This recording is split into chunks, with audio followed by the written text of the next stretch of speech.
আজ আমি আপনাদের সাথে শেয়ার করব পটলের দারুণ স্বাদের একটা রেসিপি, যেটা কিন্তু একবার খাওয়ার পরে মুখের স্বাদ লেগে থাকবে। আর রুটি পরোটা এমনকি দুপুরে গরম ভাতের সাথেও খেতে জাস্ট অসাধারণ লাগবে। তো নমস্কার বন্ধুরা, মনীষা রান্নাঘরে সবাইকে স্বাগত। প্রতিদিনের মতো চলে এলাম আবারও একটা রেসিপি নিয়ে। আশা করি আপনাদের ভীষণ ভালো লাগবে। আজ আমি পটলের রেসিপির জন্য এখানে দেখুন নিয়েছি 5 পিস পটল। আর পটলগুলোকে আগের থেকে বেশ ভালোভাবেই ধুয়ে পরিষ্কার করে নিয়েছিলাম। এখন পটলের যে উপরের একটা পাতলা আস্তরণ থাকে, তো সেটা আমি ছুরির সাহায্যে এইভাবে চেঁচে পরিষ্কার করে নিচ্ছি। এখানে কিন্তু আপনারা চাইলে পটল খোসা ছাড়িয়ে দিতে পারেন, তবে এইভাবে রান্না করে দেখবেন ভীষণই ভালো লাগে। তো পটলগুলোকে কেটে নিচ্ছি এইরকম করে, তো এইরকম টুকরো করে কেটে নিতে হবে। তো দেখুন এখন আমি কিন্তু একই রকমভাবে সমস্ত পটল কেটে নেব। আর আজকে আমি সম্পূর্ণ নিরামিষভাবে পটলের এই রেসিপিটা বানাবো, যেটা কিন্তু বন্ধুরা যে কোনো নিরামিষ দিনে এটা থাকলে শুধুমাত্র এই একটা পদ দিয়ে সমস্ত ভাত খেয়ে নিতে পারবেন। রুটি লুচি পরোটা সবটাই কিন্তু অসাধারণ লাগবে এই রেসিপির সঙ্গে। তো যাই হোক, দেখুন পটলগুলোকে টুকরো করে নেওয়ার পরে এবারে এইরকম করে একটু কাট লাগিয়ে দিচ্ছি। এতে করে কিন্তু পটলটা খুব সুন্দরভাবেই ভাজা হবে, সেই সাথে ভীষণই টেস্টি হবে এই রেসিপিটা। এখন আমি পটলগুলো একটা প্লেটের মধ্যে তুলে নিচ্ছি। পটলগুলো কিন্তু আর ধোবো না।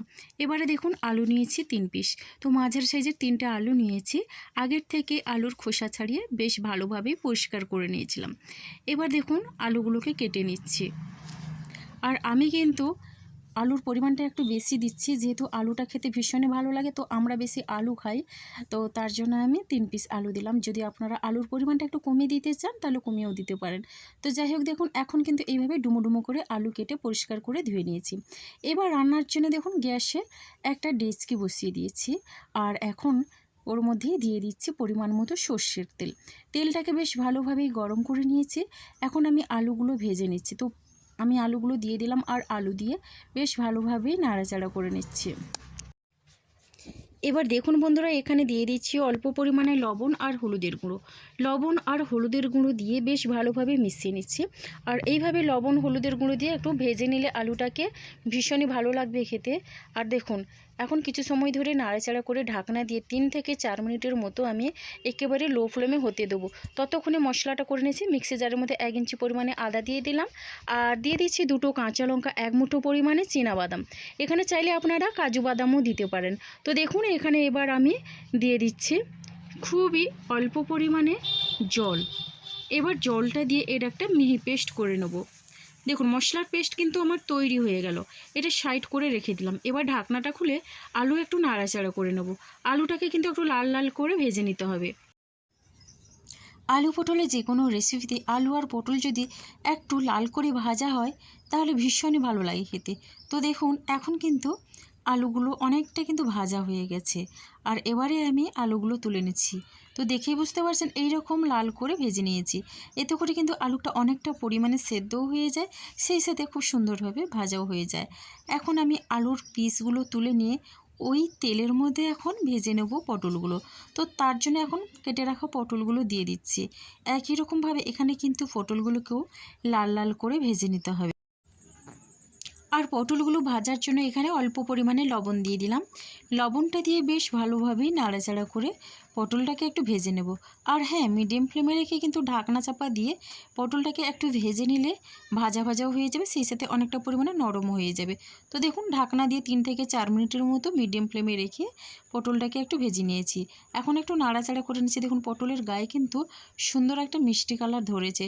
তো এই রকম ভাজা ভাজা কালার ধরেছে। আর আমি কিছু সময় ধরে কিন্তু পটলটাকে মিডিয়াম ফ্লেমে রেখে অনবরত নাড়াচাড়া করে ভেজে নিয়েছি। তো দেখুন বন্ধুরা, এখানে কিন্তু পটলগুলো লাল লাল করে ভাজা হয়ে গেছে।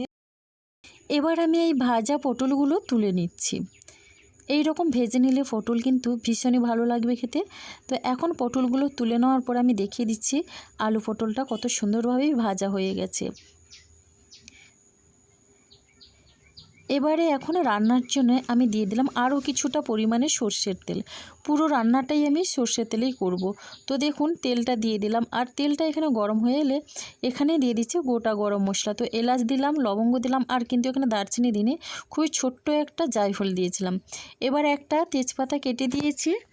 সেই সাথে এখানে আমি দিয়ে দিলাম দেখুন গোটা জিরে হাফ চামচের মতো। এবার এই ফোড়নটাকে একটু নাড়াচাড়া করে নিচ্ছি যতক্ষণ না ফোড়নের একটা মিষ্টি গন্ধ ছাড়ে। তো দেখুন এইভাবে কিছু সময় ধরে নাড়াচাড়া করে নেওয়ার পরে ভাজা ভাজা গন্ধ ছেড়েছে। তো এখন আমি দিয়ে দিচ্ছি বেটে রাখা মশলা। আর মশলাটা দিয়ে এখন মশলা ধোয়ার জল অল্প পরিমাণে দিয়ে দিলাম। এবারে খুব সুন্দরভাবে কিন্তু মিশিয়ে নিচ্ছি। মশলাটা যত ভালোভাবে কষানো হবে রেসিপির স্বাদটা কিন্তু দুর্দান্ত হবে। তো দেখুন এইভাবে আমি মিডিয়াম ফ্লেমে রেখে অনবরত নাড়াচাড়া করে নিয়েছি। আর এখন আমি এখানে দিয়ে দিচ্ছি কিছু গুঁড়ো মশলা। তো এখানে আছে দেখুন হলুদের গুঁড়ো, কাশ্মীরি লাল লঙ্কার গুঁড়ো আর একটু আছে ঝাল লঙ্কার গুঁড়ো, সেই সাথে আছে জিরে আর ধনে একসঙ্গে আমি ভেজে গুঁড়ো করে নিয়েছিলাম। তো এখন গুঁড়ো মশলাগুলো দিয়ে বেশ ভালোভাবে মিশিয়ে নিচ্ছি। আর এইভাবে মিশিয়ে নেওয়ার পরে মিডিয়াম ফ্লেমে রেখে অন্তত 4 থেকে 5 মিনিট আমি মশলাটাকে কষিয়ে নেব। তো দেখুন বন্ধুরা, মশলাটা একটু নাড়াচাড়া করে নিয়ে এখানে আমি কেটে রাখা টমেটো দিয়ে দিচ্ছি।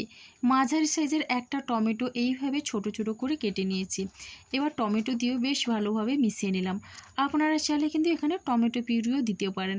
ঢাকনা চাপা দিয়ে 3 থেকে 4 মিনিটের মতো লো ফ্লেমে হতে দেবো। এতে করে কিন্তু টমেটো অনেকটা পরিমাণে নরম হয়ে যায়, সেই সাথে দেখুন মশলাটাও খুব সুন্দরভাবে কষানো হয়ে যায়। মশলা থেকে কিন্তু তেল ছাড়তে শুরু করেছে। আর এখন আমি বেশ ভালোভাবেই নাড়াচাড়া করে নিচ্ছি। পটলের অনেক রকমের রেসিপি খেয়েছেন, তবে এইভাবে একবার হলো বানিয়ে দেখবেন। এটা একবার খাওয়ার পরে কিন্তু মুখের স্বাদ লেগে থাকবে। তো দেখুন বন্ধুরা, মশলাটা কিছু সময় ধরে নেড়েচেড়ে নিয়ে এখন আমি এখানে দিয়ে দিচ্ছি টক দই। তো 1 চামচের মতো টক দই আমি ফেটিয়ে রেখেছিলাম। টক দই দিয়ে এবার আমি ওই বাটিটা ধুয়ে অল্প পরিমাণে জল দিয়ে বেশ ভালোভাবে মিশিয়ে নেব। যখন আমি টক দইটা দিয়েছি তখন কিন্তু গ্যাসের ফ্লেমটা একেবারেই লোতে রেখেছি। তো লো ফ্লেমে রেখে মশলাটাকে একটু কষিয়ে নেব। তো এতে করে কিন্তু টক দই কোনো রকমে ফেটে যায় না। দেখুন মশলাটা ঢাকনা খোলা অবস্থায় কিছু সময় ধরে কষিয়ে নিয়ে এখানে অল্প পরিমাণে দিয়ে দিলাম চিনি। চিনিটা দিয়েও বেশ ভালোভাবে মিশিয়ে নিচ্ছি। আর চিনিটা দিলে কিন্তু সব কিছুর স্বাদ ব্যালেন্স করবে। পটলের এই রেসিপিটা খেতে লাগবে দুর্দান্ত। তো বন্ধুরা দেখুন, এখন কিছু সময় ধরে এইভাবে নাড়াচাড়া করে নেওয়ার পরে মশলাটা কিন্তু অনেকটা কষানো হয়ে গেছে। এরপরে এখানে আমি দিয়ে দিব ভেজে রাখা আলু পটল। আর আলু পটল দিয়েও খুব সুন্দরভাবে নাড়াচাড়া করে মিশিয়ে নেব। মশলার সঙ্গেও কিন্তু এটা একটু কষিয়ে নিলে কি হয়, আলু পটলের মধ্যে খুব সুন্দরভাবে তেল মশলা ঢুকে আর তখন কিন্তু রেসিপিটা ভীষণই খেতে ভালো লাগে, একেবারে পারফেক্টভাবে তৈরি হয়ে যায়। আর গ্যাসের ফ্লেমটা মিডিয়াম ফ্লেমে রেখে এইভাবে মশলাটার সঙ্গে আলু পটলটাকেও একটু কষিয়ে নিচ্ছি। দেখুন এখানে কিন্তু মশলাটা একেবারে শুকনো শুকনো হয়ে গেছে। আর এখন আমি রান্নার জন্য দিয়ে দেব পরিমাণ মতো জল। এই রান্নাতে কিন্তু বেশি জলের প্রয়োজন হবে না, এমনিতেই আলু পটল ভাজতে ভাজতেই কিন্তু 80% মতো সেদ্ধ হয়ে গেছে। তো এখন দেখুন জলটা দিয়ে খুব সুন্দরভাবে মিশিয়ে নিচ্ছি। এবার দেখুন ঝোলটা কিন্তু একটু ফুটে এসেছে। ঝোলটা একটু ফুট আসলেই এখানে আমি দিয়ে দিচ্ছি স্বাদ অনুসারে লবণ আর দিচ্ছি 2টো কাঁচা লঙ্কা। তো দেখুন এখন খুব সুন্দরভাবে মিশিয়ে নিচ্ছি। এবার দেখুন এখানে খুব সুন্দরভাবে মিশিয়ে নেওয়ার পরে ঢাকনা দিয়ে একেবারে হাই ফ্লেমে 3 থেকে 4 মিনিটের মতো রান্না হতে দেব। আর দেখুন এখন ঢাকনাটা খুলে একটু নাড়াচাড়া করে নিচ্ছি। আলু পটলের এই রেসিপিটা আপনারা একবার হলেও ট্রাই করবেন। আর কেমন লাগলো কমেন্ট করতে ভুলবেন না। আপনাদের একটা মিষ্টি কমেন্ট কিন্তু আমাকে অনেকটা উৎসাহ দেয় নতুন নতুন রেসিপি বানানোর জন্যে।